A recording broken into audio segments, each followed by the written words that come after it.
ሰላም ውዶችዬ እንዴት ናችሁ?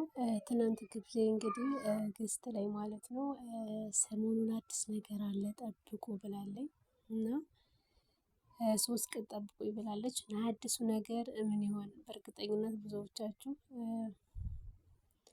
ምን ይሆን ምንድነው እያላችሁ ነው ማለት ነው። ዛሬውኑ ንገረኝ የሚልም አለ እና እንግዲህ እንዳያችኋት ሽቅርቅር ብላ እንደዚህ አምሮባት ስደንስም ነበረ ስጨፍር እና ምን ይሆን እውነቱን ለመናገር እኔ ምን ይሆን እያልኩኝ ነው። በነገራችን ላይ ያን በቃ እውነት በቃ በጣም ነው የጓጓ ነው። እና ምንድነው እንደዚህ ማጓጓት ለምን አትናገርም ማለት ወይ ዝም ብለህ ሰርፕራይዝ ብታረገን ወይም ደግሞ ጫፍ ጫፉን ብትነግረን ምን ችግር አለው?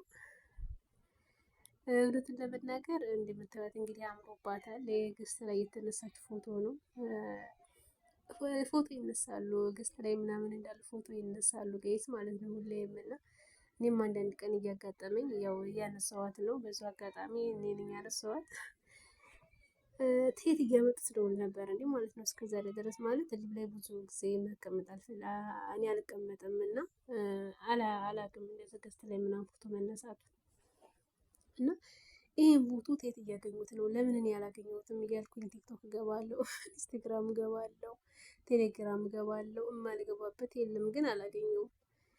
እሱስ ላይክ እንደዚህ ገስት ላይ ፎቶ እያነሷት ነው ግብዣዬ። እንዲሁም ሌሎችም እንደዚህ እየተደረጉ ነው ፎቶቸውን የሚያገኙት እና ለምን እኔ አላገኝም ነበር?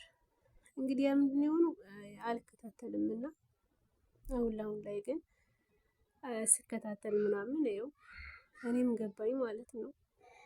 እንከራተት ነበረ ፎቶ ፍለጋ አዳዲስ ፎቶ ማለት ነው። ያው ታውቃላችሁ አዳዲስ ፎቶ ከሌለ ካልሆነ ያው ብዙም እንትን አይልም። እንኳን ለኛ ብዙዎች የሚመክሩን ያኔ አዳዲስ መሆን አለበት ነው እየተባለ ነው እና ለዛ ነበረ እና ትናንት እንግዲህ እንዳየናት ምርጥ ድምቅ ብላ ነው እየመጣች ሸቀርቀር ብላ በእርግጠኝነት ያው ሰርፕራይዝ ነው እኛን ሁሌም የሚያደርጉን እና ሰርፕራይዙ ሰርቶ አብቅቷል መሰለኝ ገና ወደኛ አልደረሰም እንጂ እነሱ ልክ መሰለን ይሁን በነገራችን ላይ አስቀድሞ ነው የሚሰሩት። ሳምንት 15 ቀን የሚወስድባቸው አለ እና እኛን ለማጓጓት ነው እንደዛ የሚሉን።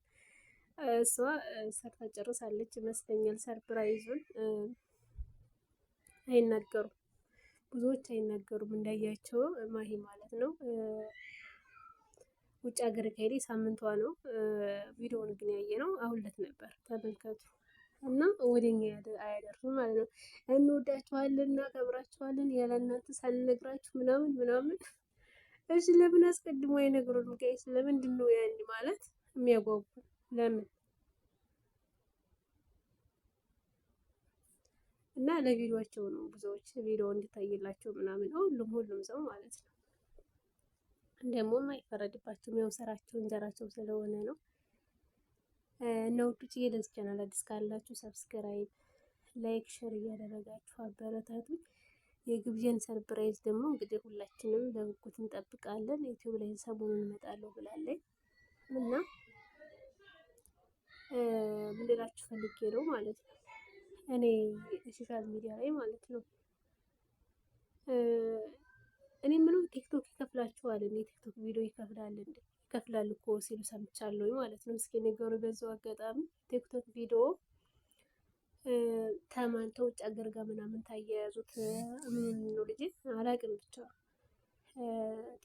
ማለት በሌላ ሀገር ተተከፈተ መሰለን በኢትዮጵያ ይከፍልም ግን በሌላ ሀገር ከተያያዘ ቪዲዮ ራሱ እንደሚከፍል ሰምቻለሁኝ እና እዩት ለቀናል እዩልን ምናምን ይላሉ ቲክቶክ ላይ እንኳን እና የምር እየከፈላቸው ነው እንደዚህ ሀብታም የሆኑት ቲክቶክ የሚሰሩት ከጊፍት ውጭ ምናምን ያኔ ቲክቶክ የሚከፍላቸዋል መሰለኝ እኔ ዝም እየሳስበው ማለት ነው። እና እንደዛ ካልሆነ ለምንድን ነው ሚዲያ ላይ የሚሰሩ ሰዎች በቃ አሁን ተለውጠዋል እኮ ውዶችዬ ማለት ነው። የምሬን ነው የምላችሁ የሚከፍሉት ቤት፣ የሚለብሱት ልብስ፣ የሚኖሩት ኑሮ እስኪ እኔ ታምር ነው የሚሆንብኝ አላውቅም ማለት ያኔ እንዴት ነው እስከምል ድረስ ምናምን ያኔ በዛ ላይ ደግሞ ጽድት ብለው እየኖሩ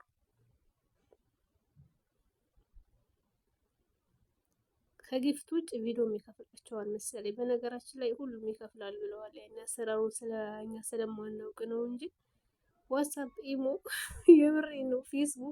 ፌስቡክ የከፈላት ልጅ አውቃለሁ እና ይከፍላል ብለዋል። ቴሌግራም የማይከፍል የለም አሉ። ግን አሰራሩ ለተማረው ሰው አሉ ሁሉም ይከፍላሉ አሉ። ሁሉም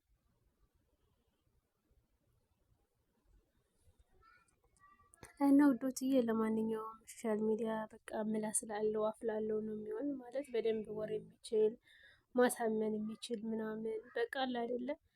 ያ ካልሆነማ እንደኛ ያለ ዝም ብሎ ሲለፈልፍ ቢሆን ማን ያየዋል? ወይም ደግሞ ብዙ ሰብስክራይብ ምናምን ይዙና ሄደው ያበላሽታል ማለት ነው። ልክ እንደ አንዷ ቲክቶከር ዛሬ እኮ ሚዲያውን በጣም እንትን ተብሏል ማለት ነው። የሆነች ወርቁ ማን የተሰደበች ልጅ ያን ሀብታም የተሰደበ ሴትዮ ማለት ነው። ዛሬ እንዳለ ጥልቅልቅ ብሏል። አሁን እንደሷ ያለ አሁን የትልግባተ ማለት ፊትኖ ዝም ብላ አርፋ ስራዋን እንዳሰራ እንግዲህ አሁን እዩት የብር እና ውዶች፣ እያመሰግናለሁ። ለዚህ ቻናል አዲስ ካላችሁ እኔንም አበረታቱኝ። አመሰግናለሁ።